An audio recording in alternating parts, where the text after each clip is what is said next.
It's now time for Trivia Tracks with yours truly, Price Robertson. Made possible by Beth Smith at Edward Jones and ProMed Ambulance Services. What would you do if your gender prevented you from pursuing the career of your choice? Many women face this problem in the past. For a rare few, the solution was, if you can't beat them, join them. They literally lived their lives as men.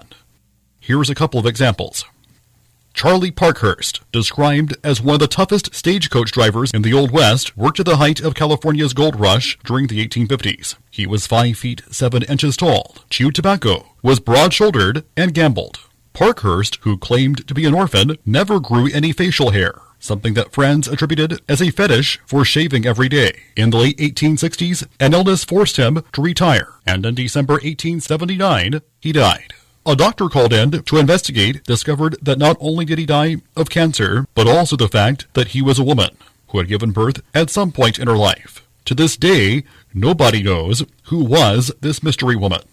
Billy Tipton was a jazz musician active from the 1930s until the 1970s. He played in various dance bands in the 1940s and recorded 2 trio albums for a small record label in the mid-1950s. Thereafter, he worked as a talent broker. Though he never legally married, he did have some relationships with women, and fathered 3 children, all of whom were adopted. Early in his career, his baby face and high-pitched voice caused some listeners to joke that he was too feminine to be a man.